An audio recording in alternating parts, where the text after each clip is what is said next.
मी आज तुमच्या सगळ्यांच्या वतीनं जाहीर करून टाकतो, महाविकास आघाडी सरकारचे आणि आमचे सगळे संबंध संपलेले आहेत। आज सकाळपासून आपण वेगवेगळ्या विषयावर सविस्तर अशी चर्चा केलेली आहे। आतापर्यंत आपण जे काही निर्णय घेतलेले आहेत ते पहिल्यांदा मी तुम्हाला सगळ्यांना वाचून दाखवतो। येत्या 1 मेला महाराष्ट्रभर गावसभा होत आहे। या गावसभेमध्ये आपल्याला 2 ठराव शेतकऱ्यांच्यासाठी म्हणून करून घ्यायचे आहेत। हा निर्णय आपला सकाळी झालेला आहे। पहिला ठराव जसा असंघटित मजुरांच्यासाठी किमान वेतन कायदा आहे आणि त्या कायद्यानुसार राज्यातल्या असंघटित शेतमजूर असतील, वेगवेगळ्या क्षेत्रामध्ये काम करणारे मजूर असतील, त्या मजुरांना सरकारनं ठरवून दिलेला किमान वेतन देणं हे कायद्यानं बंधनकारक आहे आणि त्या कायद्याचा भंग करणाऱ्यांच्यावर फौजदारी गुन्हे दाखल करण्याची तरतूद आहे। त्याच पद्धतीनं या महाराष्ट्रातल्या सर्वसामान्य शेतकऱ्यांना, असंघटित शेतकऱ्यांना कायमस्वरूपी संरक्षण देण्यासाठी म्हणून हमीभावाचा कायदा, किमान हमीभावाचा कायदा देशाच्या संसदेनं मंजूर करावा, अशा प्रकारचा ठराव आपण गावसभेमध्ये करून घ्यायचा। फक्त सरकार जाहीर करत असलेल्याच शेतीमालाला नव्हे तर जे नाशवंत उत्पादनं आहेत, विशेषतः भाजीपाला, मग त्यात कोबी असेल, फ्लावर असेल, टोमॅटो असेल, दोडका असेल, वांगी असेल, या सगळ्या भाजीपाल्यांना, त्याचबरोबर डाळिंब असेल, द्राक्ष असेल, कांदा असेल किंवा आणि बोर असेल, नारळ असेल, या सगळ्या फळ पिकांना आणि त्याचबरोबर महाराष्ट्रातला दूध उत्पादक शेतकरी जे दुधाचं उत्पादन करतात त्या दुधाला सुद्धा हमीभावाच्या दायऱ्यामध्ये आणावं आणि संपूर्ण जे 24 पिकांना आज सरकार हमीभाव जाहीर करतं ते 24 पिकं, त्याशिवाय भाजीपाला, फळं आणि दूध यांचाही या हमीभावामध्ये समावेश करावा आणि हा हमीभाव देणं बंधनकारक करावं आणि न देणाऱ्यांच्यावर फौजदारी गुन्हे दाखल करण्याची कायद्यात तरतूद करावी आणि हा कायदा संसदेनं ताबडतोब मंजूर करावा, कायदा करावा, अशी मागणी आपल्याला गावसभेमध्ये करून घ्यायची आहे आणि त्यासाठी उद्यापासून आपल्याला या मोहिमेच्या मागे लागायचं। राज्यामध्ये एकूण माझ्या माहितीप्रमाणे 26-27 हजार ग्रामपंचायती आहेत। या किमान 10,000 गावसभेचा ठराव संपूर्ण महाराष्ट्रामध्ये आपल्याला करून घ्यायचा आहे आणि हे ठराव घेऊन जो दिल्लीला आपला MSP गॅरंटी किसान मोर्चा स्थापन झालेला आहे, त्या किसान मोर्चाच्या माध्यमातून देशभरातील शेतकरी नेते अशा पद्धतीनं वेगवेगळ्या राज्यामध्ये सुद्धा आम्ही ठराव घेणार आहोत आणि हे सगळे ठराव घेऊन देशाच्या राष्ट्रपतींना आम्ही भेटणार आहोत आणि त्याची सुरुवात महाराष्ट्रातल्या या 1 मेच्या गावसभेपासून आपल्याला करायची आहे। आणि म्हणून मी पहिला कार्यक्रम तुम्हाला देतो की येत्या 1 मेला प्रत्येकाच्या गावामध्ये ज्या गावसभा होतात त्या गावसभेमध्ये 50 शेतकऱ्यांनी हजर राहायचं आणि सरपंचाला सांगायचं हा ठराव आमच्यासाठी करायला पाहिजे। आतापर्यंत संसदेनं खासदारांच्या मागणीवर कायदे केले, परंतु आता गावातल्या शेतकऱ्याच्या मागणीवर या देशाच्या संसदेला कायदा करायला भाग पाडणं हे आपल्या आंदोलनाचं दुसरं लढाईचं सूत्र आहे। हे आपल्याला करायचं आणि दुसरा ठराव आपल्याला करायचा आहे आणि तो म्हणजे दिवसा वीज मिळावी शेतकऱ्याला, यासाठी आपण सातत्यानं आंदोलन करतोय। राज्य सरकारनं एक तज्ज्ञांची समिती नेमलेली आहे, त्या समितीचा अहवाल नेहमीप्रमाणे अजून सरकारकडे आलेला नाही आहे। आम्हाला मूलभूत अधिकार म्हणून या देशातल्या प्रत्येक व्यक्तीला, प्रत्येक घटकाला संविधानानं मूलभूत अधिकार दिलेले आहेत, तसं आम्हा शेतकऱ्यांना सुद्धा काही मूलभूत अधिकार संविधानानं दिलेले आहेत. त्या मूलभूत अधिकार म्हणून आम्हाला शेतकऱ्याला दिवसा 10 तास वीज मिळाली पाहिजे, हा दुसरा ठराव आपल्याला गावसभेमध्ये करून घ्यायचा आहे. हे निर्णय आपण सकाळी घेतलेले. जास्तीत जास्त गावसभामध्ये ठराव व्हावेत यासाठी आपल्याला प्रयत्न करायचा आहे. ही मोहीम सुरू करायची आहे आणि त्यासाठी येत्या 15 एप्रिल नंतर 15 एप्रिलपासून बळीराजा हुंकार यात्रा संपूर्ण महाराष्ट्रभर करून मी स्वतः या प्रत्येक जिल्ह्यामध्ये किती ठरावाचं काय नियोजन केलं याचा आढावा मी घेणार आहे. आणि माझा दौरा सुरू होण्यापूर्वी माझी दोन्ही प्रदेशाध्यक्षांना परत त्याचबरोबर रविकांत तुपकर आणि आपले पोपळे सर यांनाही विनंती आहे आणि सगळ्या विभागीय अध्यक्षांना सुद्धा विनंती आहे, तुम्ही त्याच्या आधी गावागावामध्ये जाऊन त्या पद्धतीनं हे आंदोलनाची मोहीम अधिक व्यापक कशी होईल हे आपल्याला बघायचं आहे. दुसरा आपला निर्णय घेतलेला आहे तो म्हणजे जिल्हा परिषद पंचायत समितीच्या निवडणुका कधी जाहीर होतील. निवडणूक आयोगाने आता तयारी सुरू केली असंही बातम्या यायला लागलेल्या आहेत. खरं तर या स्थानिक स्वराज्य संस्थांच्या निवडणुका म्हणजे एक पोरखेळ करून ठेवलेला आहे केंद्र आणि राज्य सरकारने दोघांनी मिळून. कारण या दोघांनी केंद्रानं आणि राज्यानं सुद्धा असा पोरखेळ केलेला आहे की गेल्या अनेक वर्षापासून या महाराष्ट्रातला जो उपेक्षित घटक आहे, इतर मागासवर्गांचा घटक आहे, त्यांना स्थानिक स्वराज्य संस्थेमध्ये ज्या काही राखीव जागा होत्या त्या राखीव जागा या दोघांच्या राजकारणामध्ये, कुरघोडीच्या राजकारणामध्ये त्या जागा रद्द झालेल्या आहे. आणि आज दोन्ही म्हणजे केंद्र सरकार आणि राज्य सरकार हे राजकारण करत बसलेलं आहे आणि त्याच्यामध्ये महाराष्ट्रातला हा सर्वसामान्य उपेक्षित घटक हा उपेक्षित राहायला लागलेला आहे. कारण अशा प्रकारचं राजकीय आरक्षण स्थानिक स्वराज्य संस्थेमध्ये जर का मिळालं नाही तर ज्या सुतारांची 2-4 घरं गावात असतात, लवारांची, पोष्ट्याची, माळ्यांची, कुंभारांची 2-4 घरं असतात, ती माणसं जनरल निवडणुकीमध्ये उभा राहून कधीच निवडून येऊ शकणार नाहीत. म्हणजे निर्णय प्रक्रियेमध्ये त्यांना एक प्रकारे येण्याचा आम्ही संधी नाकारतोय असा याचा अर्थ झालेला आहे. महाराष्ट्रामध्ये असलेल्या या दोन्ही आघाड्यांना आमची हात जोडून विनंती आहे की काय असेल ते तुमचं राजकारण चुलीत घाला, परंतु या जे गेल्या अनेक वर्षापासून महाराष्ट्रामध्ये या स्थानिक स्वराज्य संस्थांमध्ये जे आरक्षणं होती ते आरक्षणं पुन्हा आहे तसं त्यांना द्या.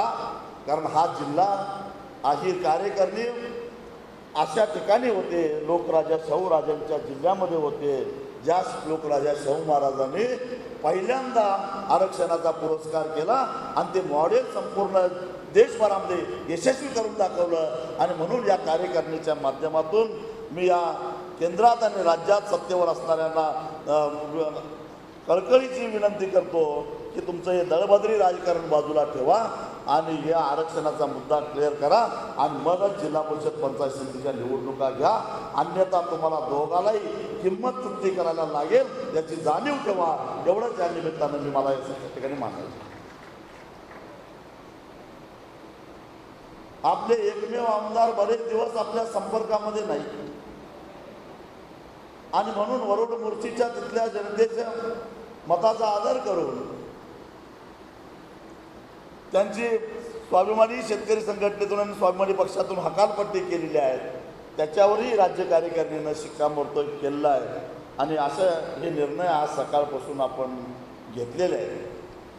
आता एकच निर्णय घ्यायचा आहे, तो म्हणजे ज्या महाविकास आघाडी सरकार या महाराष्ट्रामध्ये स्थापन व्हावं म्हणून आपण जो पुढाकार घेतला आणि त्याच्यामध्ये किंवा खारीचा का होणार वाटा उचलला, त्या महाविकास आघाडीचे आपले संबंध ठेवायचे काय नाही याच्या संदर्भातला अत्यंत महत्त्वाचा निर्णय आपल्याला आता यावेळी घ्यायचा आहे. सकाळपासून अनेकांची भाषणं मी ऐकली, अनेकांची मतं मी ऐकली, पण त्याच्यामध्ये गेल्या 15 दिवसापासून वेगवेगळी चर्चा चालू आहे.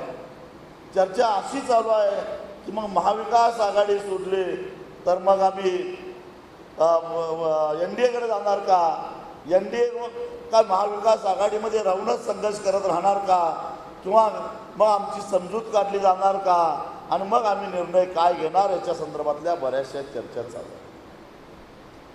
2004 साली स्वाभिमानीची जी स्थापना झाली त्या स्थापनेच्या वेळीच आपलं उद्दिष्ट ठरलेलं आहे, आपलं धोरण ठरलेलं आहे. आम्हाला या महाराष्ट्रामध्ये सगळ्यात उपेक्षित असणारा जो शेतकरी आहे, ज्याच्या अलीकडच्या काळामध्ये सातत्यानं आत्महत्या होत आहेत आणि किडा मुंगीसारखं हे शेतकरी मरून जात आहेत, परंतु कुणालाही त्याचं काही राहिलेलं नाही. या शेतकऱ्यानं गमावलेला सन्मान त्याला परत मिळवून द्यायचा, त्याला स्वाभिमानानं उभा करायचा, म्हणून ही महाराष्ट्रामध्ये स्वाभिमानी शेतकरी संघटना स्थापन झालेली आहे. आणि या चळवळीचं हे जे उद्दिष्ट आपण हातामध्ये घेतलेलं आहे, त्या चळवळीची ताकद मजबूत व्हावी आणि आपला रस्त्यावरचा आवाज सभागृहामध्ये गेला तर सभागृहापर्यंत पोचवावा, आणि ज्या ठिकाणी धोरण ठरतं, ज्या ठिकाणी पॉलिसी ठरते, त्या ठिकाणी हा आपला हुंकार जावा, यासाठी निवडणुकीचा मार्ग आपण स्वीकारला. निवडणूक सोपी व्हावी म्हणून आपण चळवळी कधीच केल्या नाही, पण चळवळ मजबूत करता यावी म्हणून आपण आजपर्यंत निवडणुका लढवल्या. ज्या काही आघाड्या केल्या, जे काही राजकीय निर्णय घेतले, ते निर्णय घेत असताना सुद्धा आपण शेतकऱ्यांच्या पदरात काय पडणार आहे याचाच सातत्यानं विचार केला. आणि शेतकऱ्यांच्या पदरामध्ये काय पडणार असेल तर मग कदाचित आमचा राजकीय दबाव गट म्हणून आम्ही भलेही तुम्हाला मदत करू, परंतु त्याच्या बदल्यामध्ये आमच्या शेतकऱ्याला काहीतरी मिळालं पाहिजे, ही भूमिका आपण सातत्यानं घेतली. 2014ला आपण NDAला मदत करायचा निर्णय घेतला.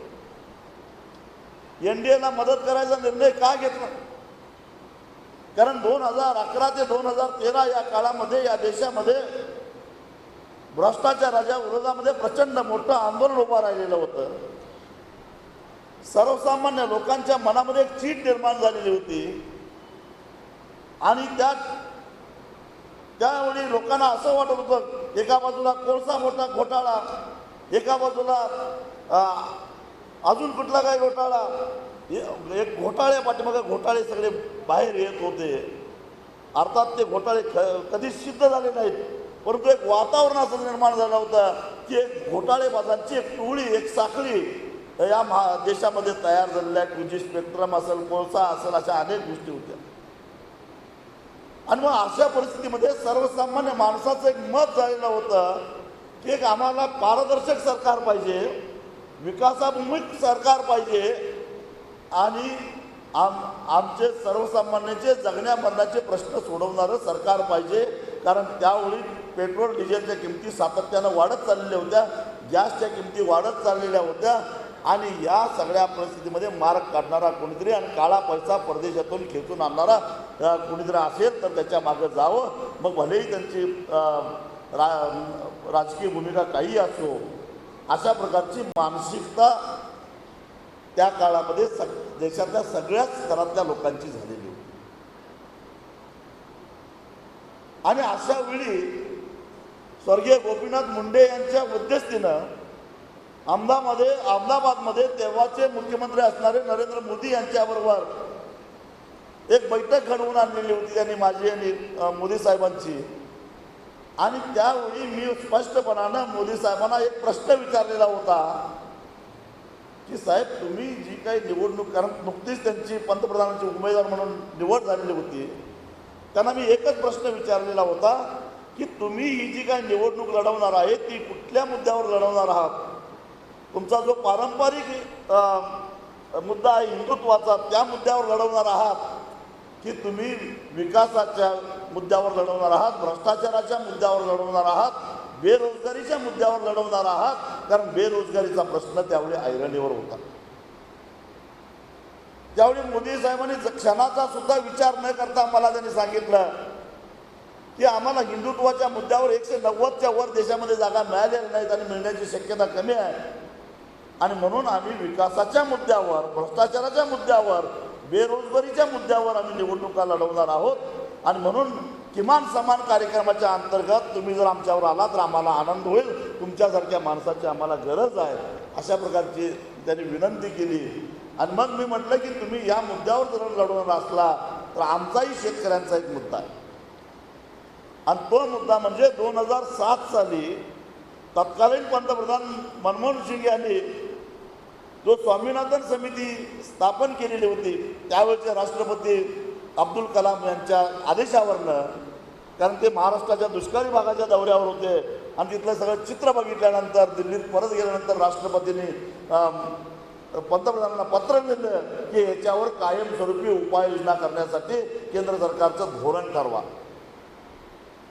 आणि म्हणून मग स्वामीनाथन यांच्या अध्यक्षतेखाली एक सदस्यीय समिती नेमली गेली. शेतकरी आयोग नावाची देशातला एकमेव आयोग शेतकऱ्यांच्यासाठी नेमला गेला. सरकारी नोकऱ्यांच्यासाठी पहिला, दुसरा, तिसरा, चौथा, पाचवा, सहावा, सातवा वेतन आयोगपर्यंत आयोग झाले, पण आमच्या शेतकऱ्यांच्यासाठी मात्र एकमेव आयोग होता, तो म्हणजे शेतकरी आयोग, ज्याचे अध्यक्ष स्वामीनाथन होते, म्हणून त्याला स्वामीनाथन आयोग म्हटलं जातं. त्या स्वामीनाथन आयोगानं 2009 साली आपल्या शिफारशी भारत सरकारला दिल्या आणि त्या शिफारशीमध्ये म्हटलेलं होतं की या देशातल्या शेतकऱ्यांचे प्रश्न जर का कायमस्वरूपी सोडवायचे असतील तर त्यांना उत्पादन खर्चाच्या 1.5 हमीभाव बांधून दिला पाहिजे, तरच ते प्रश्न सुटतील आणि याची अंमलबजावणी सरकारनं करा. त्यावेळच्या सरकारनं तो अहवाल घेतला, परंतु तो स्वीकारला नाही किंवा त्याच्यावर काही निर्णय घेतला नाही. मी मोदी साहेबांना सांगितलं की गेली 3 वर्ष केंद्र सरकारकडं या आयोगाच्या शिफारशी या धुळकात पडलेल्या आहेत. जर तुम्हाला खरोखरच या देशातल्या शेतकऱ्यांची मतं घ्यायची असतील तर स्वामीनाथन यांच्या सूत्राप्रमाणे आम्ही हमी भाव देऊ, अशा प्रकारचं जर का तुम्ही आश्वासन या देशातल्या शेतकऱ्यांना जर दिलं तर निश्चितच ते शेतकरी तुमच्याबरोबर आल्याशिवाय राहणार. आणि त्यांनी क्षणाचाही विचार न करता तेही आश्वासन दिलं. आणि नुसतंच दिलं नाही तर त्यांच्या NDAच्या जाहीरनाम्यामध्ये त्याचा उल्लेख केला.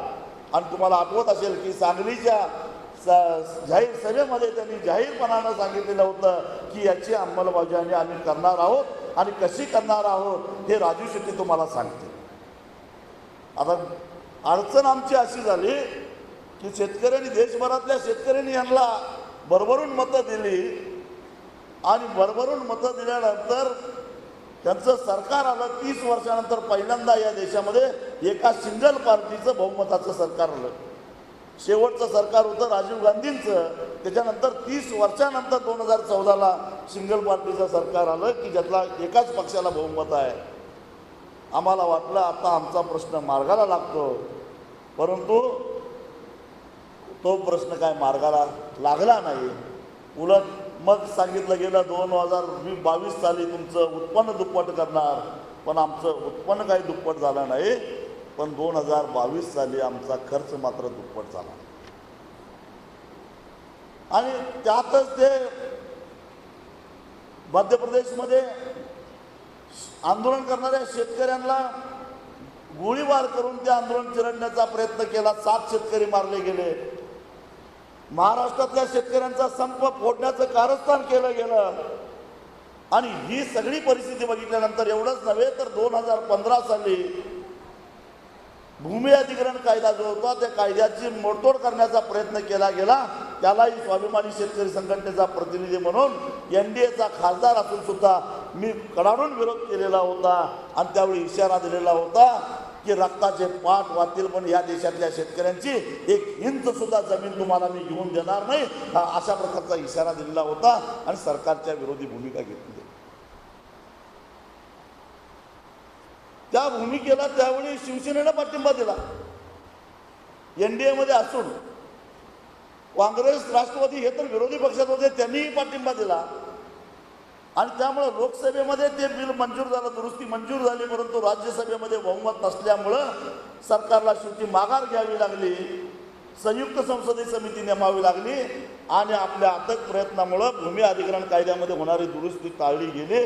या देशातल्या शेतकऱ्यांना जिथं जिथं गरजेचं आहे त्या ठिकाणी भूमी अधिग्रहण होत असताना बाजारपेठेच्या चौपट रक्कम त्यांना मिळायला लागली. खऱ्या अर्थानं शेतकऱ्यांना 4 पैसे मिळायला लागले.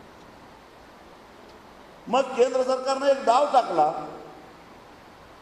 आणि प्रत्येक राज्याला कळवलं की आता केंद्र सरकार या कायद्यामध्ये काही दुरुस्ती करू शकत नाही, पण राज्य सरकार आपल्या अधिकारामध्ये काही दुरुस्ती करू शकतात आणि तसा अधिकार केंद्र सरकार तुम्हाला बहाल करत आहे. कारण संविधानाप्रमाणे एकदा केंद्र सरकारनं एखाद्या खात्यावरचा कायदा केला की त्याच विषयावरचा दुसरा कायदा राज्य सरकारला करता येत नाही. आणि या पळवाटेचा फायदा घेऊन जिथं केंद्र सरकारचा हा डाव आम्ही हाणून पाडला, तिथं आमचं महाविकास आघाडीचं सरकार असताना या महाविकास आघाडी सरकारनं इतकी भयानक दुरुस्ती त्याच्यामध्ये केली की त्याच्यामध्ये शेतकऱ्यांचं फार वाटोळं झालं. काय दुरुस्ती होती? दुरुस्ती अशी केली की शेतकऱ्याची जमीन जर का अधिग्रहित झाली तर चौपट मोबदला मिळणार नाही, तर बाजारभावाच्या केवळ दुप्पट मोबदला मिळेल, पण जो बाजारभाव आहे त्याच्यामध्ये सुद्धा 20% कपात करण्यात येईल. म्हणजे याचा अर्थ काय? समजा बाजारभाव 100 रुपये असेल तर 2013च्या कायद्याप्रमाणे आपल्याला 400 रुपये मिळाला पाहिजे, पण आत्ताच्या या कायद्याप्रमाणे 100 रुपयामध्ये कपात 20% केली, म्हणजे झाला 80 रुपये. 80 रुपयाच्या दुप्पट म्हणजे 160 रुपये. म्हणजे जिथं 400 रुपये मिळायचे त्या ठिकाणी शेतकऱ्याला केवळ 160 रुपये मिळाले पाहिजेत. अशा प्रकारचा कायदा या महाविकास आघाडी सरकारने केला. आणि हे महाविकास आघाडी सरकार या महाराष्ट्रातल्या शेतकऱ्यांना न्याय देण्यासाठी स्थापन झालेलं. साताऱ्याच्या सभेमध्ये भिजत पवार साहेबांनी या महाराष्ट्रातल्या शेतकऱ्यांना आवाहन केलेलं होतं की हे भारतीय जनता पक्षाचं सरकार हे शेतकऱ्यांच्या विरोधातलं सरकार आहे, शेतकऱ्यांचं वाटोळं करणारं सरकार आहे आणि या लोकांना हटवलं पाहिजे. आम्ही खऱ्या अर्थानं महाराष्ट्रातल्या शेतकऱ्यांना चांगले दिवस आणणार आहोत, त्यांना न्याय मिळवून देणार आहोत. माझ्यावर विश्वास ठेवा आणि तुम्ही महाराष्ट्रातलं सत्तांतर करा. मगाशी जसा वळवाचा पाऊस पडला आणि त्या पावसामध्ये नांगरून टाकलेली रानातली ढेकळं कशी विरघळून गेली, त्या पद्धतीनं या महाराष्ट्रातला शेतकरी विरघळून गेला आणि त्यांनी पवार साहेबांच्यावर विश्वास ठेवला आणि महाविकास आघाडी सरकार सत्तेच्या दिशेनं यावं अशा पद्धतीनं त्यांना त्यांच्या आमदार निवडून आणले. महाविकास आघाडीची निर्मिती नंतर झाली, शिवसेना त्यांच्यातून बाहेर पडली, पण त्यावेळी सुद्धा किमान समान कार्यक्रम जो तयार केला गेला तो केवळ आणि केवळ शेतकऱ्यांच्यासाठी आम्ही हे सरकार स्थापन करत आहोत हे आश्वासन देऊन किमान समान कार्यक्रम तयार केला गेला. आणि त्याच महाविकास आघाडी सरकारमध्ये असणारे 3 पक्ष ज्यांनी 2015 साली केंद्र सरकारनं ज्यावेळी भूमी अधिग्रहण कायद्यामध्ये दुरुस्ती आणली होती त्या दुरुस्तीला कडाडून विरोध केलेला होता आणि त्याच्यापेक्षा भयानक दुरुस्ती करून बाळासाहेब थोरात आणि महसूल मंत्र्यांनी या महाराष्ट्रामध्ये कायदा असा केला की शेतकऱ्यांचं पूर्ण वाटोळं व्हावं. मला आश्चर्य वाटलं, मला कळेना की काँग्रेसचं धोरण बदललं की काँग्रेसच्या केंद्रीय नेतृत्वाचं आज महाराष्ट्रातले नेते ऐकत नाहीत हे समजेन असं झालं. कारण या तिन्ही पक्षांची दिल्लीतली भूमिका वेगळी. दिल्लीमध्ये विरोध करायचा भूमी अधिग्रहण कायद्याला आणि त्यांनी केलेल्या दुरुस्तीपेक्षा भयानक दुरुस्ती महाराष्ट्रामध्ये करायची एकमतानं. मग यात फसवतोय कोण कुणाला? मी राहुल गांधींना एक पत्र लिहिलं, सोनिया गांधींना पत्र लिहिलं 16 फेब्रुवारीला की नेमकं महाराष्ट्रामध्ये चाललंय काय? तुमचं काँग्रेस पक्षाचं धोरण बदललंय का शेतकऱ्यांच्या बाबतीतलं? तुम्ही आता शेतकऱ्यांच्या बाजूला नाही आहेत का? कारण एका बाजूला दिल्लीमध्ये शेतकरी आंदोलन चालू होतं त्यावेळी तुम्ही सगळे तिथं होता, आंदोलनामध्ये होता, आंदोलनाला पाठिंबा देत होता. 2015 साली तुम्ही लोकसभेच्या सभागृहामध्ये भूमी अधिग्रहण कायद्याच्या दुरुस्तीला कडाडून विरोध केलेला होता, जो कायदा तुमच्याच ग्रामीण विकास मंत्री जयराम रमेश यांनी तुमच्याच सांगण्यावरनं 2013 साली केला होता आणि या देशातल्या शेतकऱ्यांनी त्याचं स्वागत केलेलं होतं. मग आता महाराष्ट्रातले तुमचे काँग्रेसचे नेते तुमचं ऐकत नाहीत काय? तुमचं धोरण बदललेलं आहे पक्षाचं, हे आम्हाला कृपा करून कळवा. अद्यापर्यंत त्याचं काही उत्तर मला आलेलं नाही. मग हे महाविकास आघाडीचं अशा प्रकारचं धोरण असताना जी स्वाभिमानी शेतकरी संघटना महाविकास आघाडीचा नेता निवड करत असताना स्वाभिमानीचा प्रतिनिधी म्हणून मी त्या ठिकाणी सूचक म्हणून पहिल्यांदा या महाविकास आघाडीचा नेतृत्व उद्धव ठाकरे यांनी करावं अशा प्रकारचा सूचक म्हणून त्या ठिकाणी मी होतो. आणि आज त्याच महाविकास आघाडी सरकारनं जर का अशा पद्धतीनं शेतकऱ्याला खड्ड्यात घालणारा निर्णय घेतल्यानंतर आपण स्वाभिमानी शेतकरी संघटना या महाविकास आघाडीमध्ये राहायचं आणि मग शेतकऱ्याला काय उत्तर द्यायचं की आमच्या महाविकास आघाडीनं तुमचं वाटोळं करायचा निर्णय घेतलेला आहे, कृपा करून ते काही गोड मानून घ्या, जरा गैरसमज करून घेऊ नका असं सांगायचं.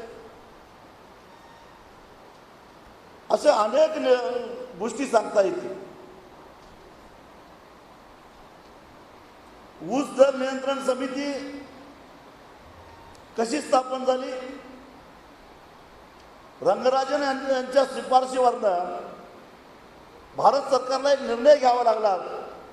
तो निर्णय सुद्धा त्यावेळेचे पंतप्रधान मनमोहन सिंग यांनी घेतलेला होता.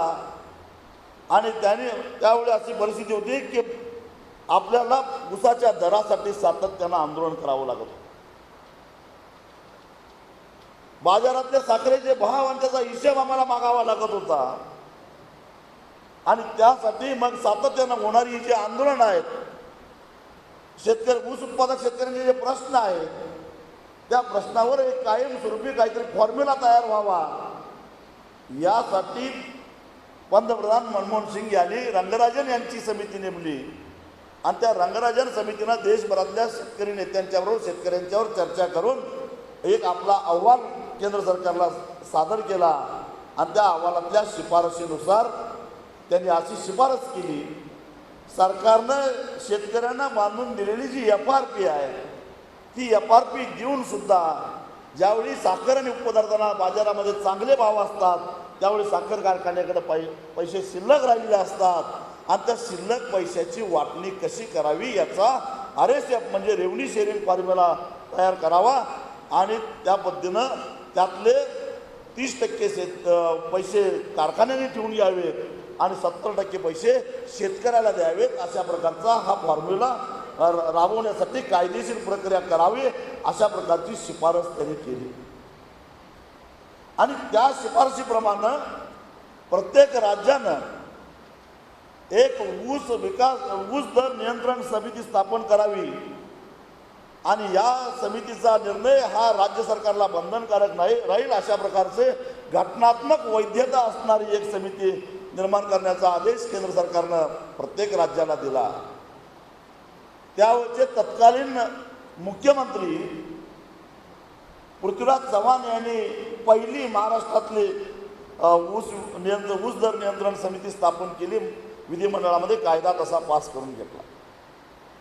आणि त्या समितीमध्ये शेतकऱ्यांचे प्रतिनिधी, कारखानदारांचे प्रतिनिधी, साखर आयुक्त, सहकार सचिव, कृषी सचिव अशा सगळ्या लोकांचा त्याच्यामध्ये समावेश केला. आणि त्या समितीचं अध्यक्षपद आम्ही हरकत घेतलेली होती की त्याचा कुणी राजकीय माणूस अध्यक्ष होता कामा नये, मुख्यमंत्री किंवा सहकार मंत्री अध्यक्ष होता कामा नये, तर प्रशासनातला अधिकारी असला पाहिजे. म्हणून राज्याच्या मुख्य सचिवांना त्या समितीचं अध्यक्षपद द्यावं अशी आम्ही मागणी केली होती. ती मागणी मुख्यमंत्री पृथ्वीराज चव्हाणांनी मान्य केली आणि त्यांनी तशी कायद्यात दुरुस्त व्यवस्था केली. आणि मुख्य सचिवाच्या अध्यक्षतेखाली अशा प्रकारची ही ऊस दर नियंत्रण समिती आली. त्या पहिल्या समितीचा पहिला सदस्य म्हणून मी त्या ठिकाणी 3 वर्ष काम केलं.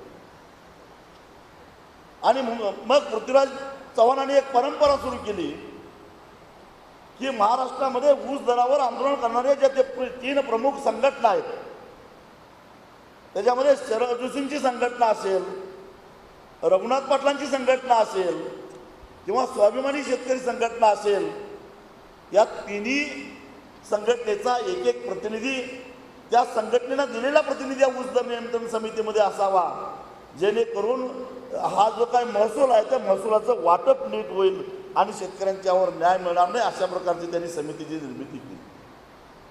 पहिली 3 वर्षे मी आणि रघुनाथ दादा त्या समितीमध्ये होतो. महाराष्ट्रातल्या एकाही साखर कारखानदाराला आमच्यासमोर बोलता येत नव्हतं आणि धडाधड आम्ही शेतकऱ्यांच्या बाजूनं, ऊस उत्पादक शेतकऱ्यांच्या बाजूनं ऊस दर नियंत्रण समितीचे निर्णय घ्यायला लागलो, जे निर्णय राज्य सरकारला बंधनकारक होते. राज्यकर्त्यांना ही समिती अडगळ वाटायला लागली, अडचणीची वाटायला लागली. आणि म्हणून 3 वर्षाची आमची मुदत संपल्यानंतर तोपर्यंत महाराष्ट्रामध्ये सत्तांतर झालेलं होतं, देवेंद्र फडणवीसांचं सरकार आलेलं होतं. आणि या सरकारनं चव्हाणांचीच परंपरा चालू ठेवली, परंतु त्याच्यामध्ये एक बेरकीपणा केला. या तिन्ही संघटनांचा प्रतिनिधी घ्यायचा, पण संघटनांच्या सांगण्यावरून घ्यायचा नाही, तर आपल्याला पोषक कसा घ्यायचा.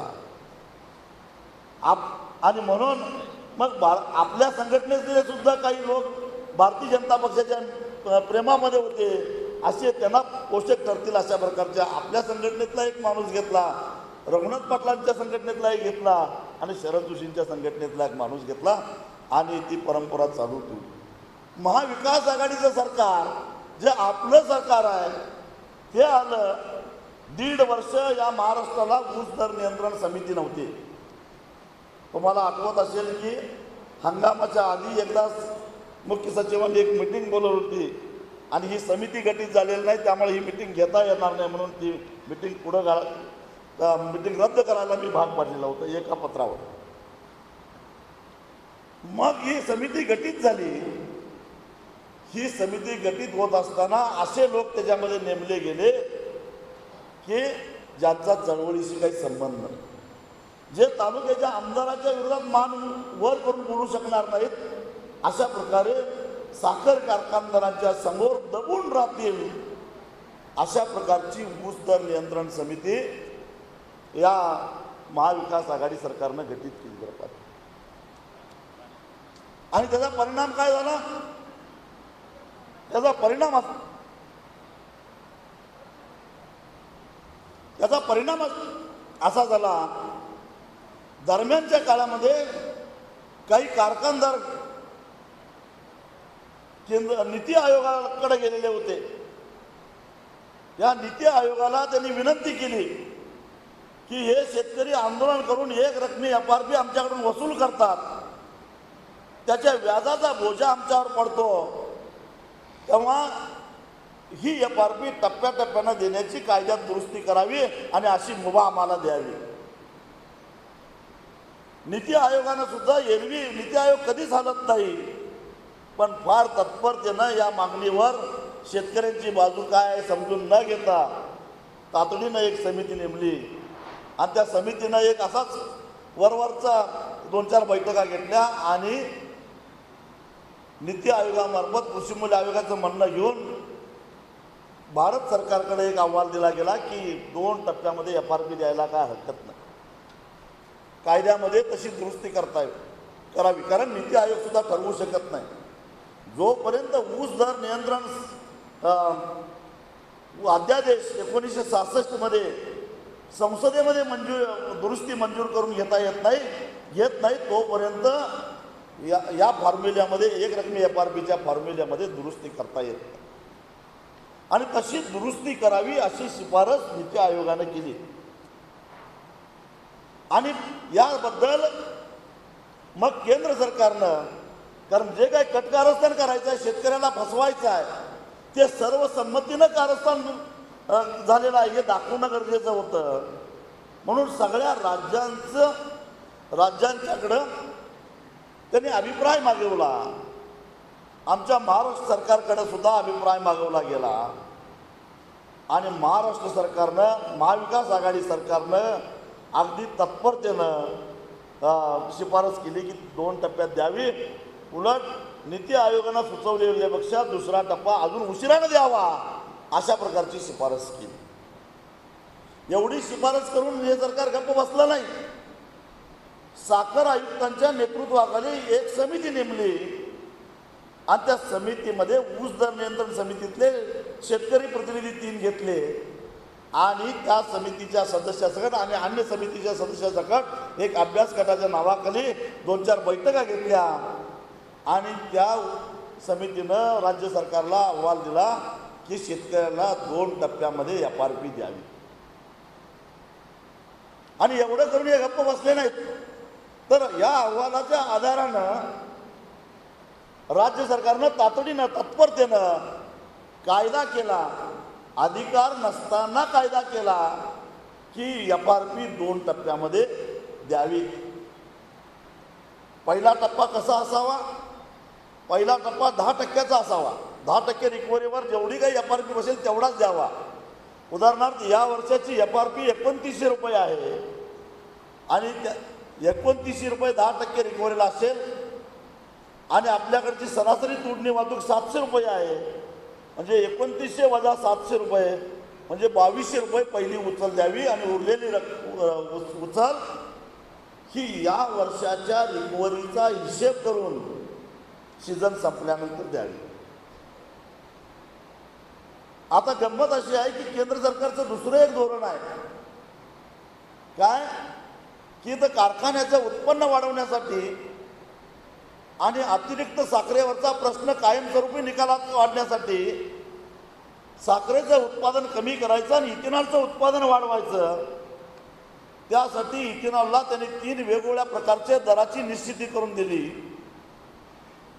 नेहमी जो काही एका टनापासून 38-40 किलो मोलॅसिस तयार होतो त्याच्यापासून तयार होणाऱ्या मोलॅसिसचा इथेनॉलचा दर वेगळा आणि जाणीवपूर्वक साखर मोलॅसिसमध्ये सोडून जे मोलॅसिस तयार होतं त्याला बी हेवी मोलॅसिस म्हणतात.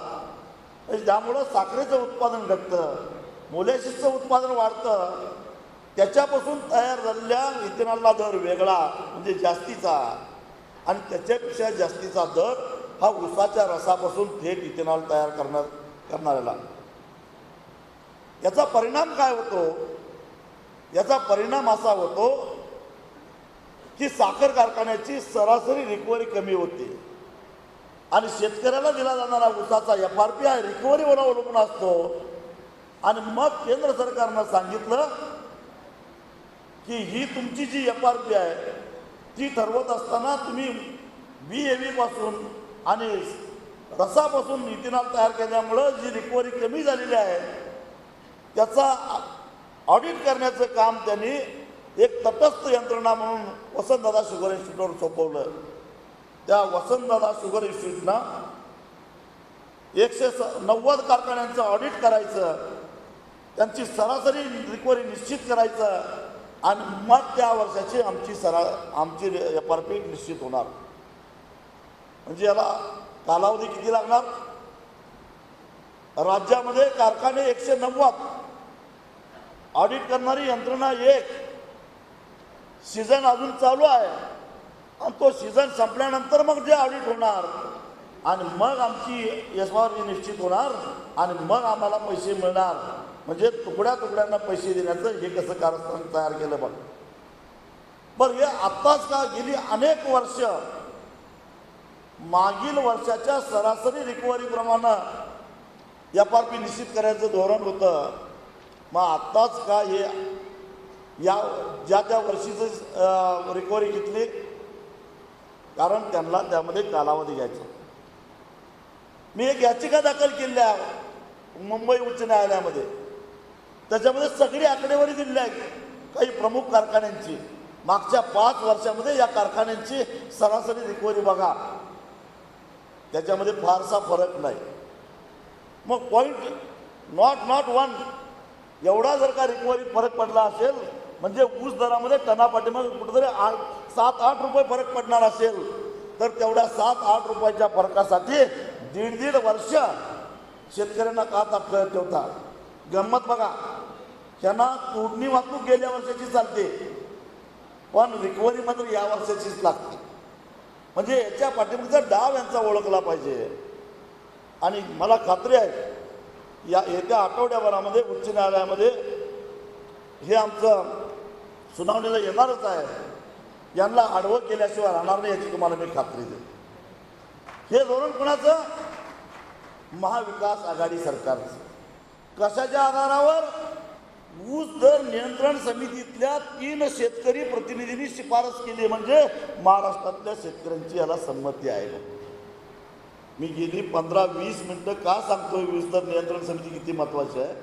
म्हणजे आमचीच बोटं आमच्या डोळ्यामध्ये कशा पद्धतीनं या महाविकास आघाडी सरकारनं घातली याचं तुम्हाला मी उदाहरण दिलं. हे एवढंच प्रकरण नाही आहे. ऑगस्ट सप्टेंबरमध्ये या महाराष्ट्रामध्ये महापूर येऊन गेला, अतिवृष्टी येऊन गेली. महापुरामुळे पश्चिम महाराष्ट्र आणि कोकण बेचिराख झाला. अतिवृष्टीमुळे मराठवाडा विदर्भाचं वाटोळं झालं. सोयाबीन असेल, उडीद असेल, मूग असेल, कापूस असेल.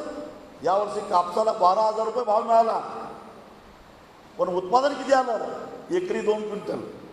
कारण सगळं अतिवृष्टीमुळे कापसाचं वाटोळं झालेलं होतं. खरं तर या काळामध्ये महाराष्ट्रातल्या शेतकऱ्याला केंद्र आणि राज्य सरकारनं मदत करायची आवश्यकता होती, दिलासा द्यायची आवश्यकता होती. पण दोघांनी वाऱ्यावर सोडलं. केंद्राचं पथक आलं कधी?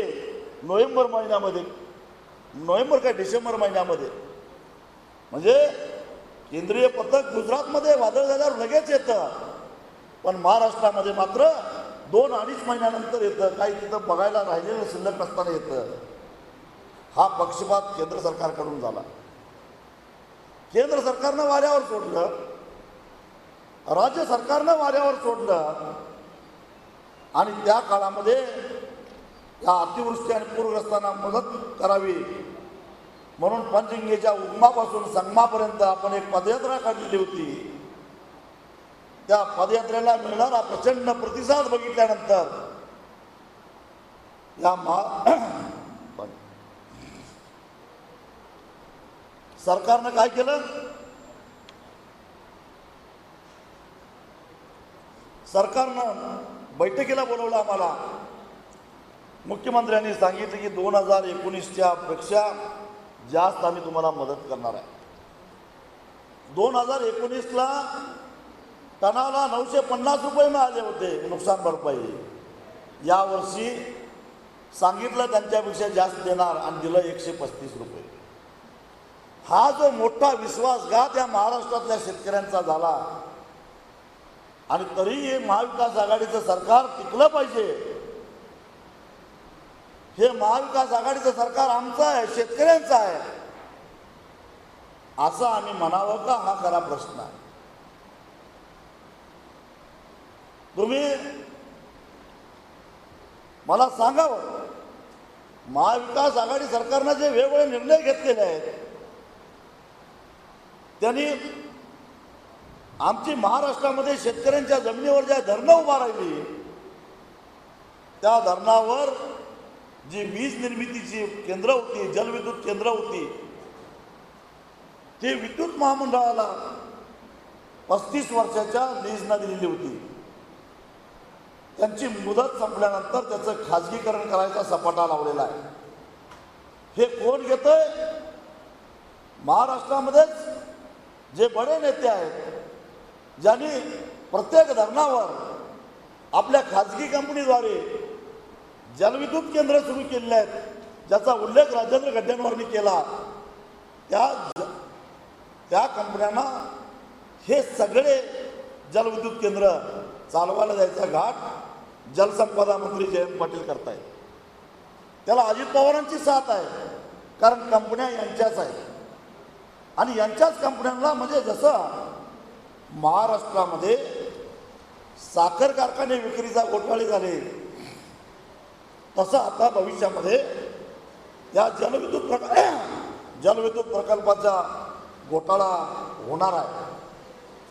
जी वीज शेतकऱ्यांना 1.5 रुपये युनिटनं पडत होती ती वीज आता 5 रुपयानं घ्यावी लागणार आहे.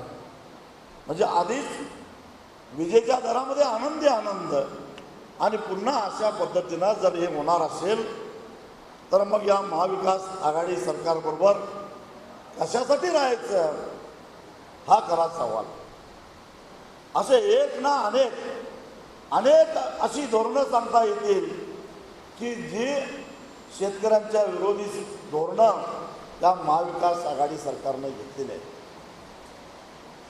मग त्याला मग त्यांना विरोध करायचा म्हणजे पुन्हा घड्याळाचे काटे उलटे फिरवून दिल्लीत सत्तेवर आहेत त्यांना विरोध पाठिंबा द्यायचा का? ज्यांनी शेतकरी आंदोलनामध्ये 800 शेतकऱ्यांचा बळी घेतला त्या केंद्र सरकारला पाठिंबा द्यायचा? ज्यांच्या आयात निर्यातीच्या धोरणामुळं आज महाराष्ट्रामध्ये तूर उत्पादक शेतकऱ्यांना, हरभरा उत्पादक शेतकऱ्यांना हमी भावा एवढीही किंमत तुरीची आणि हरभऱ्याची मिळत नाही आणि तरी सुद्धा देशामध्ये गरजेपेक्षा कमी तुरीचं आणि हरभऱ्याचं उत्पादन होत आहे आणि तरी जर का हे अशा प्रकारचं उत्पादन होत असेल, हा निर्णय होत असेल, तर या महाविकास आघाडीला आम्ही या NDA सरकारला आम्ही पाठिंबा द्यायचा का? ज्यांनी नीती आयोगाच्या माध्यमातून शेतकऱ्यांच्या FRPचे 2 तुकडे करायचा प्रस्ताव राज्यांच्याकडे दिला, त्यांना मदत करायची का? ज्यांच्या धोरणामुळं आज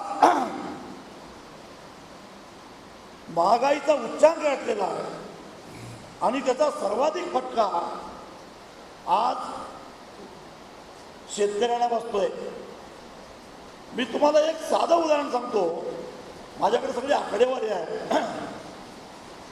या आकडेवारी संदर्भामध्ये बोलायचं झालं तर आमच्या ऊसाच्या उत्पादन खर्चावर प्रभाव टाकणारे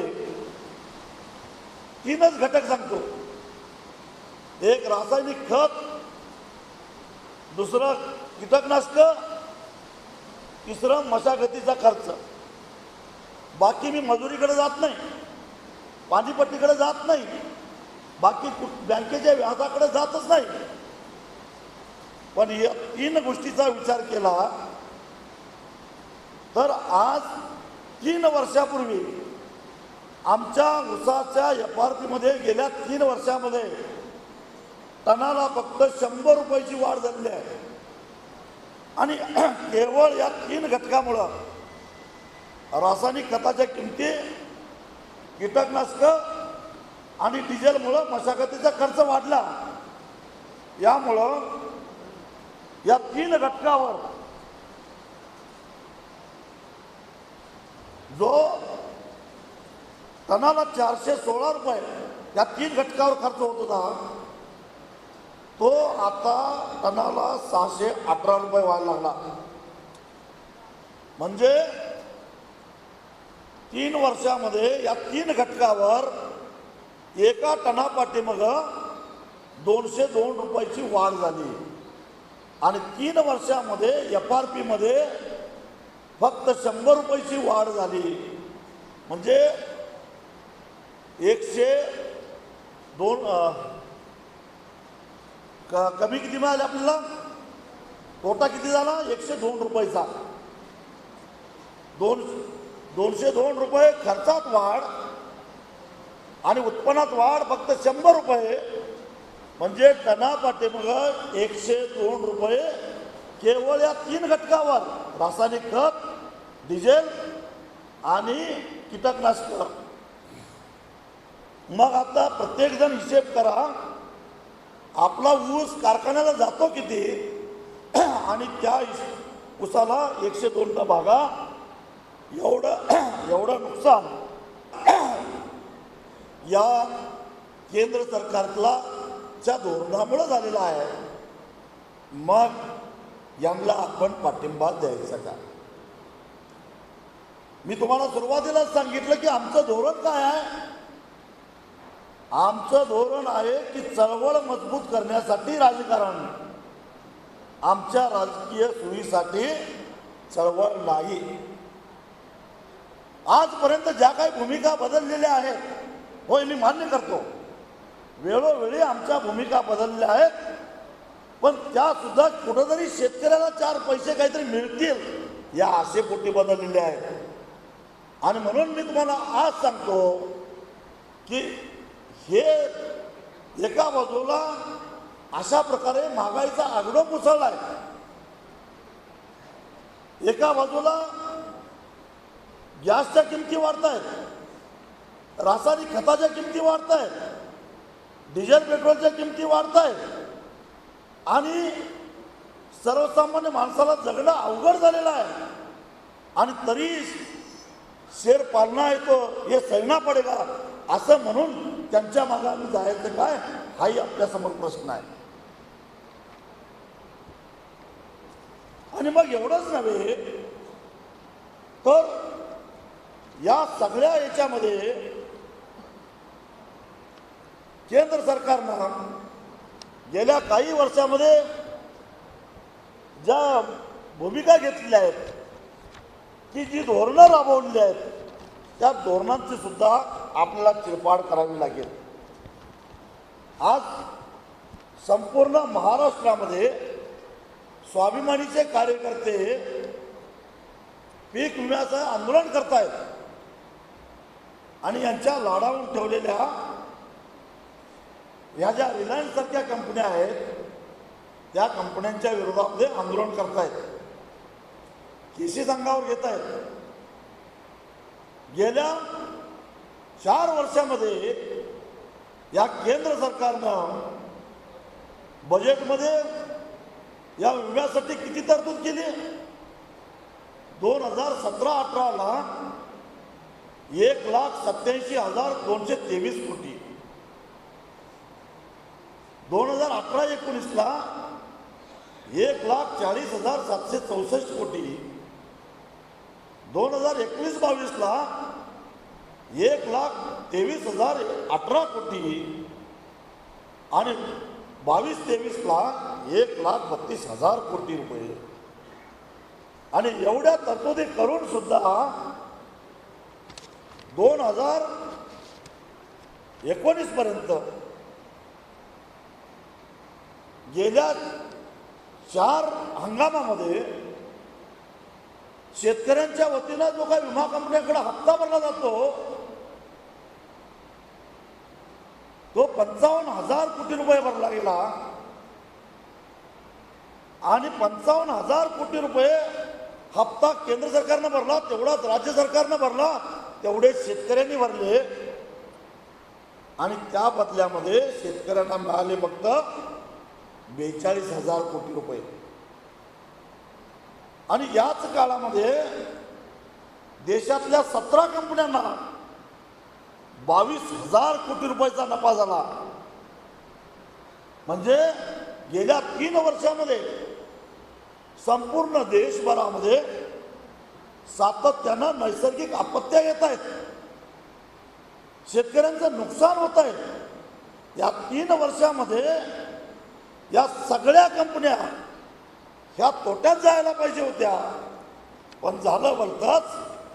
या सगळ्या कंपन्या 22,000 कोटी रुपयाच्या नफा कमावल्या. याचा अर्थ या सगळ्या कंपन्यांनी महाराष्ट्रातल्या शेतकऱ्यांना फसवलेलं आहे केंद्र सरकारच्या आशीर्वादानं. आणि त्यामुळं आज जवळपास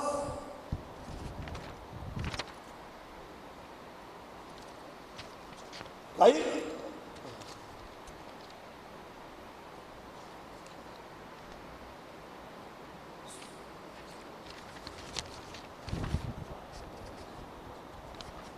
राज्य या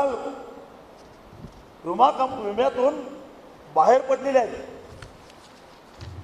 बिहार, पश्चिम बंगाल, आंध्र प्रदेश, गुजरात आणि झारखंड या 5 राज्यांनी सांगितलं की प्रधानमंत्री फसल विमा नको आम्हाला, कारण यामध्ये शेतकऱ्यांचा फायदा होण्याच्या ऐवजी कंपन्यांचा फायदा होतोय. कंपन्या मालामाल होत आहेत, शेतकरी कंगाल होत आहेत. म्हणजे ज्या राज्यामध्ये गुजरात आणि बिहारमध्ये भाजपचं सरकार आहे त्या 2 राज्यांनी सुद्धा केंद्र सरकारवर अविश्वास दाखवला आणि आम्हाला या विमा कंपन्या नको असं सांगितलं. अशा या केंद्र सरकारच्या मागे आम्ही जायचं का? दररोज ईडीच्या धाडीबद्दल बातम्या आम्ही ऐकतो. मला ईडीचे जे कोणी प्रमुख असतील त्यांना एक महाराष्ट्रातल्या नव्हे तर तमाम देशातल्या शेतकऱ्यांच्या वतीनं एक विनंती करायची आहे. या विमा कंपन्यांनी या देशातल्या शेतकऱ्यांना 22,000 कोटीचा चुना लावलेला आहे. 22,000 कोटी रुपये फसवलेला आहे. ईडी याची का चौकशी करत नाही?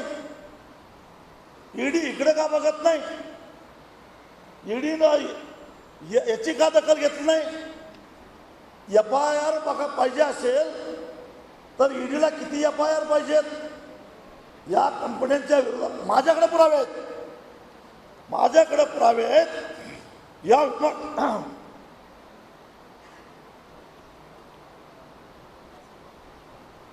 विमा कंपन्यांनी खोटं रेकॉर्ड करून शेतकऱ्यांचा विमा कसा नाकारलाय याचे माझ्याकडे पुरावे आहेत. हे पुरावे मी आधीचे मुख्यमंत्री देवेंद्र फडणवीस यांनाही दिलेले आहेत आणि आताच्याही सरकारकडे दिलेले आहेत. मग या विमा कंपन्यांच्यावर ईडी का धाड टाकत नाही? या विमा कंपन्यांना 22,000 कोटी रुपयाचा नफा कसा झाला याची तपासणी इन्कम टॅक्स विभाग का करत नाही? या विमा कंपन्यांनी 22,000 कोटी रुपयाची 22,000 कोटी रुपये नफा कसा कमावला याची तपासणी CBI का करत नाही? का? या देशातल्या शेतकऱ्यांच्या बाजूनं विचारणारं कुणीच नाही. म्हणून जर का असं होत असेल तर आता संपूर्ण देशभरामध्ये शेतकऱ्यांचा एक नवीन एल्गार तुम्हाला भविष्यामध्ये बघायला मिळेल. एवढंच या निमित्तानं मला सांगायचं आहे. ज्यांच्यावर आम्ही विश्वास ठेवला, ज्यांना शेतकऱ्यांनी आपला म्हटलं, त्या केंद्रातल्या आणि राज्यातल्या सगळ्यांनी शेतकऱ्यांचा विश्वासघात केलेला आहे. मग अशा परिस्थितीमध्ये चर्चा काय होते? चर्चा हीच होते की स्वाभिमानी इकडे जाणार का स्वाभिमानी तिकडे जाणार. आमचा राजकारणाचा धंदा आहे. आमची स्वतःची भूमिका नाही. आम्ही कधी NDAच्याही मागे लागलेलो नव्हतो आणि आम्ही कधी महाविकास आघाडीच्याही मागे लागलेलो नव्हतो. हे लक्षात घ्या. NDAला मदत करा म्हणून कुणी आम्हाला विनंती केली? NDAला मदत करा म्हणून स्वर्गीय गोपीनाथ मुंडेंनी विनंती केली. मोदी साहेबांनी विनंती केली. महाविकास आघाडी सरकारबरोबर महाविकास आघाडीबरोबर यावं, त्याच्या आधी महाआघाडीबरोबर यावं अशी विनंती कुणी केली? शरद पवारांनी केली, काँग्रेसच्या नेत्यांनी केली. आणि म्हणून शेतकऱ्यांचे प्रश्न सोडवण्याच्या अटीवर एक वेळा आम्ही यांना मदत केलेली आहे, एक वेळा आम्ही त्यांना मदत केलेली आहे. म्हणून त्यावरून आम्ही काय दलबदलू होत नाही, दलबदलू होऊ शकत नाही.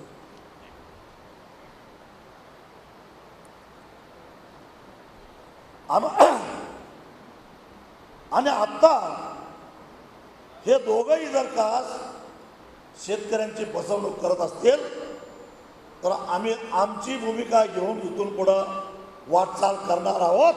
असा निर्णय आपल्याला कुठेतरी घ्यावा लागेल. आणि आज सकाळपासूनचा झालेल्या चर्चेचा सार असं म्हटलं तरी वावगं ठरणार नाही. मी आज तुमच्या सगळ्यांच्या वतीनं जाहीर करून टाकतो, महाविकास आघाडी सरकारचे आणि आमचे सगळे संबंध संपलेले आहेत.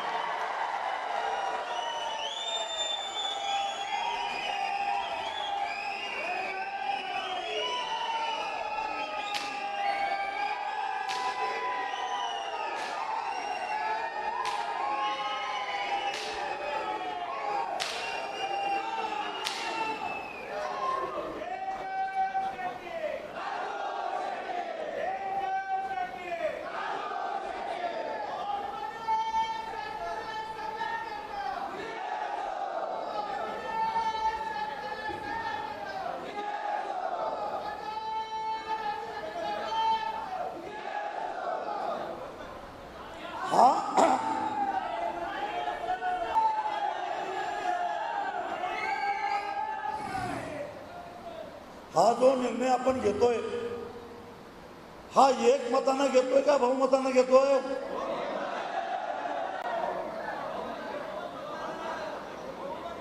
एकमतानं का बहुमतानं? एकमतानं. काय वेगळं काय मत आहे कुणाचं? महाविकास आघाडीला अजून काही संधी द्यावी, आमची नाराजी काढण्याची संधी त्यांना द्यावी, असं तुम्हाला वाटतंय का?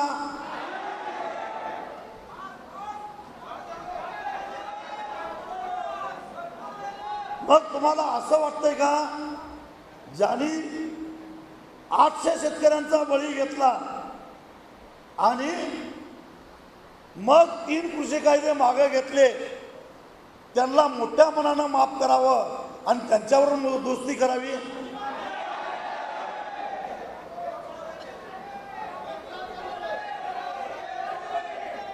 मला सांगा, कारण आपण एका महत्वाच्या टप्प्यावर आता आलेलो आहोत. एक महत्वाचा निर्णय आपल्याला घ्यायचा आहे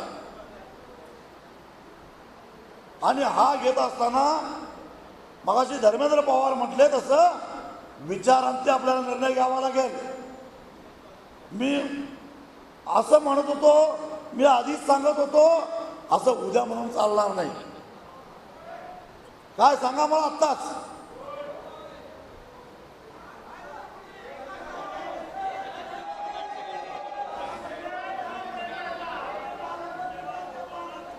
यामुळं काही लोक तुम्हाला म्हणतील की तुम्ही एकटे पडला, मग तुमचं आता कसं व्हायचं?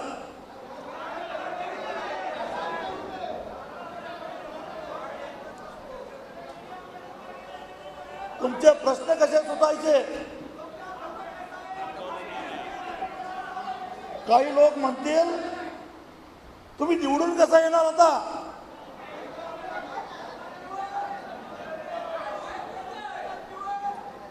मी तुम्हाला सांगतो की आपण पुन्हा एकदा महाराष्ट्र पिंजून काढू.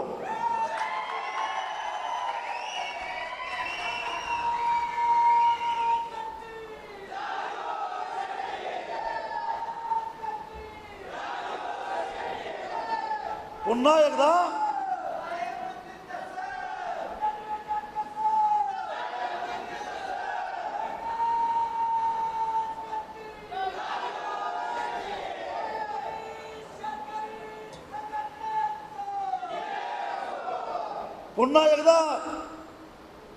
शेतकऱ्याच्या बांधावर करू.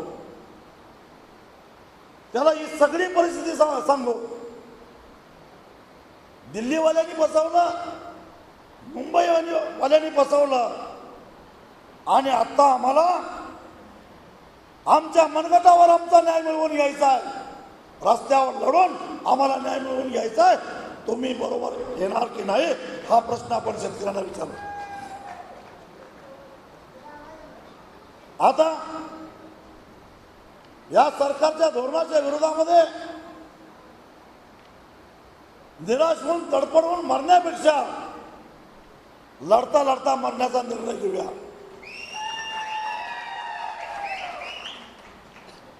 पुन्हा एकदा काट्या कुट्यातून रस्ता चालूया. मला खात्री आहे त्याचा महामार्ग झाल्याशिवाय राहणार नाही. आपल्या समोर पहिलं आव्हान आहे, पहिलं आव्हान आहे की हा जो हमीभावाचा कायदा आहे तो कायदा संसदेनं मंजूर करून घेण्यासाठी संपूर्ण देशभरामध्ये एक शेतकऱ्यांचा एल्गार करावा लागणार आहे. आणि त्यासाठी देशभरातल्या संघटना पुन्हा एकदा कंबर कसलेल्या आहेत. आपल्याला स्वाभिमानीचा विस्तार राज्याबाहेर सुद्धा करायचा आहे. आणि मी मोठ्या विश्वासानं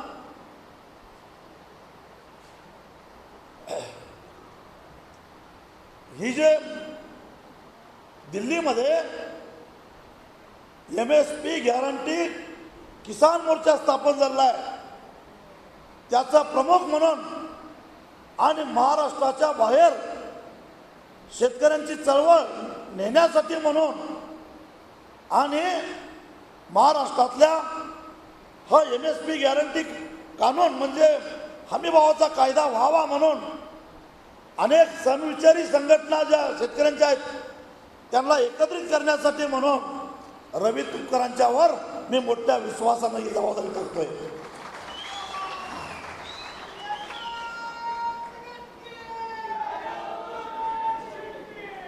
त्याने आमचं महाराष्ट्राचं प्रतिनिधित्व सुद्धा दिल्लीत करावं. मी आहेच त्या कमिटीमध्ये दिल्लीच्या, पण रवीनं ते करावं. कारण आज ना उद्या रवीला सुद्धा लोकसभेमध्ये यायचं आहे.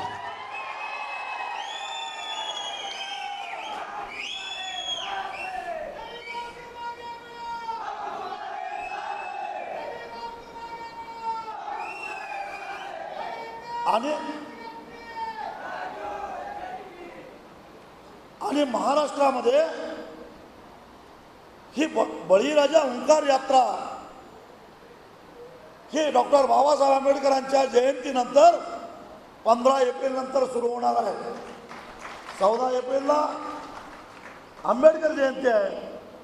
15 एप्रिलला संपूर्ण महाराष्ट्र आपल्याला पिंजून काढायचा आहे.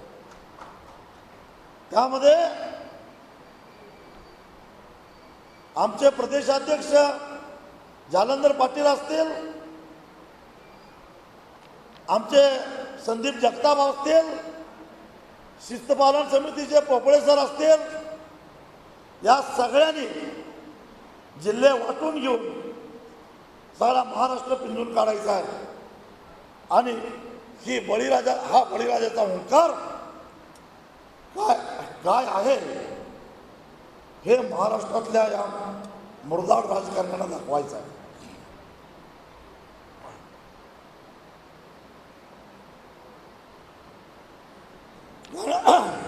याने आतापर्यंत शेतकऱ्याला फक्त वापरून घेतलेला आहे. आता शेतकऱ्याचा राग काय आहे हे त्यांना दाखवून देऊया. शेतकऱ्यांचा संताप काय आहे हे त्यांना दाखवून देऊया. म्हणून माझी सुद्धा सगळ्यांना तुम्हाला विनंती आहे, हा निर्णय आपण सगळ्यांनी मिळून घेतलेला आहे. हा निर्णय मी तुमच्यावर लादतोय असं तुम्हाला वाटतंय का? आपण सगळ्यांनी मिळून घेतलेला आहे. काट्याकुट्यातून आपल्याला प्रवास करायचा आहे. अनेक अडचणी येणार आहेत. माझी विनंती आहे, आता कृपा करून ज्यांना दगदग सोसत नाही त्यांना मी मोकळीक देतो विश्रांती घ्यायची. कारण 10-20 वर्ष काम केल्यानंतर माणूस दमणं साहजिकच आहे. माझी केस पिकली तरी माझ्यात उत्साह अजून टिकून आहे.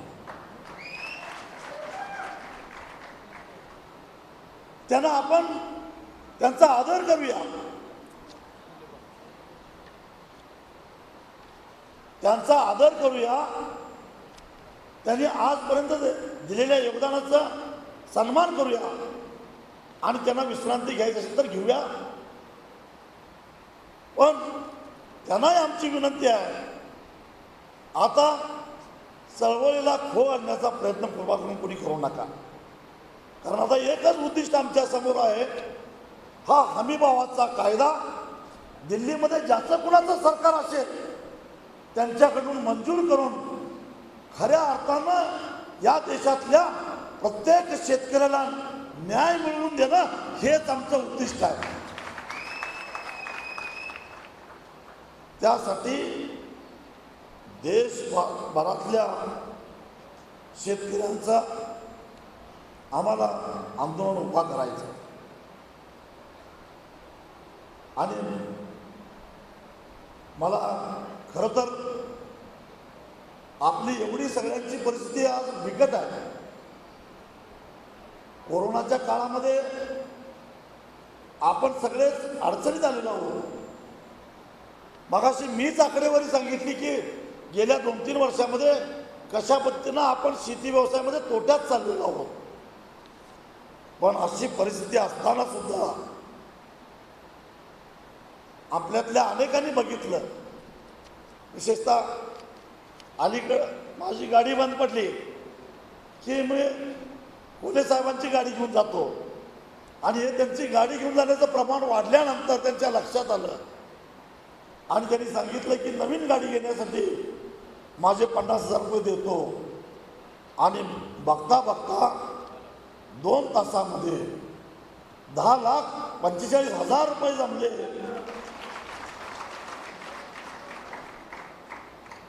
आणि हा काट्याकुट्याचा मार्ग सुकर केला. याबद्दल मी तुम्हाला मनापासून धन्यवाद देतो. माझी झोळी अजूनही फाटलेली नाही, माझी झोळी अजूनही पवित्र आहे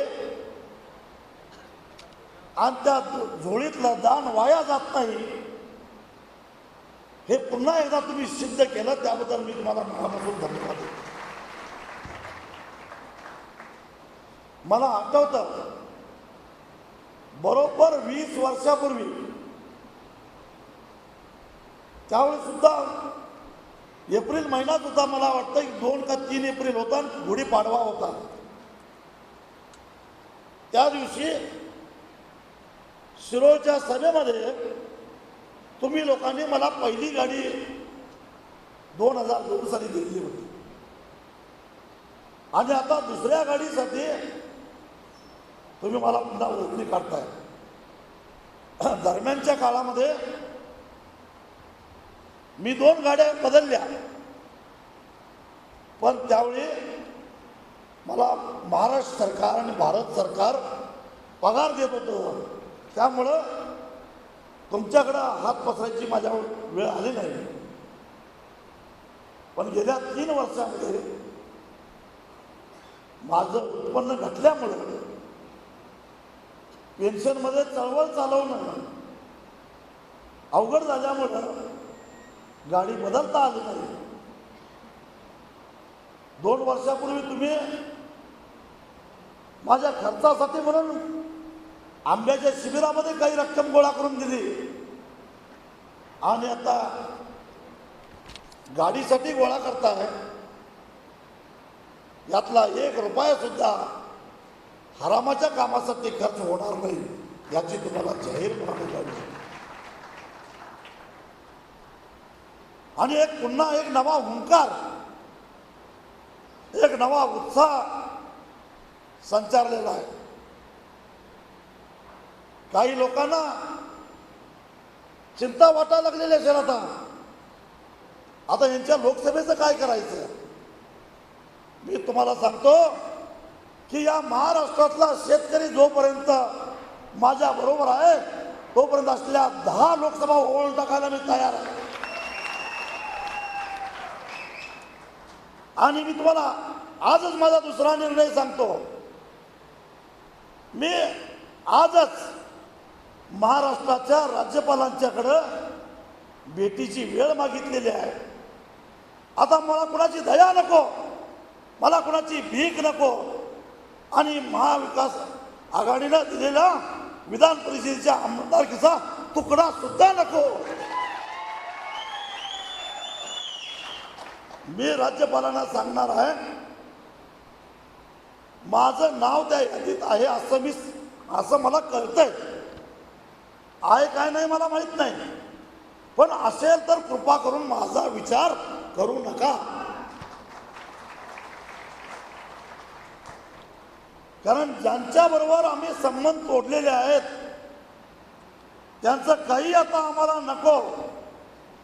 आम्ही आता रस्त्यावरची लढाई लढून शेतकऱ्यांना न्याय मिळवून देणार आहोत आणि हाच आता आमचा अंतिम निर्णय आहे.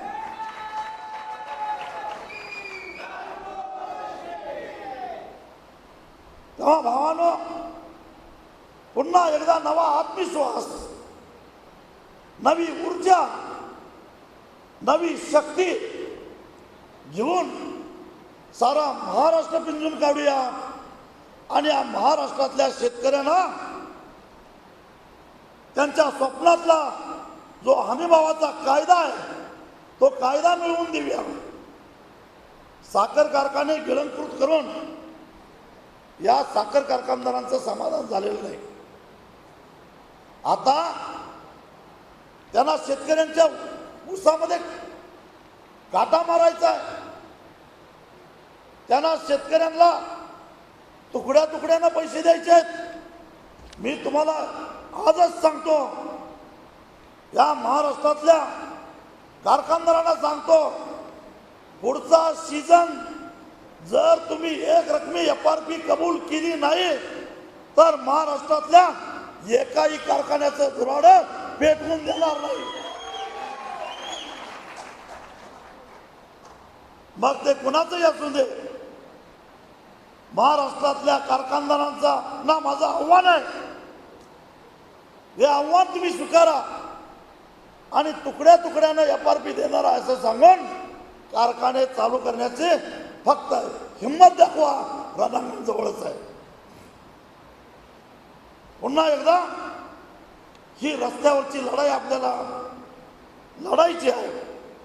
दिवसा विजेचा अधिकार आपल्याला मिळवायचा आहे. 10 तास वीज आपल्याला घ्यायची आहे. हमीभावाचा कायदा आपल्याला करून घ्यायचा आहे. पीक विम्यातले घोटाळे बाहेर काढायचे आहेत. डाळ, तूर, हरभरा, मूग, उडीद, कापूस याला न्याय मिळवायचा आहे. आणि त्याचबरोबर महाराष्ट्रातल्या शेतकऱ्यावर जिथं जिथं अन्याय होईल, भूमी अधिग्रहणाचा कायदा पूर्ववत केल्याशिवाय आता मागं हटायचं नाही. आणि जोपर्यंत पूर्ववत होत नाही तोपर्यंत 1 इंच सुद्धा जमीन महाराष्ट्रामध्ये कुठल्याही विकास कामाला द्यायचं नाही असा आज आमचा निर्धार आहे. तुम्ही टोल नाका वाढवत असताना कधी विचार केला का हो? आज प्रकल्पाचा खर्च वाढतो म्हणून तुम्ही जमिनीची किंमत देत असताना त्यामध्ये कपाती करता. मग टोल वाढवत असताना रस्त्यावर जाणाऱ्या प्रवाशांना हा टोल परवडणार आहे का याचा कधी विचार केला का?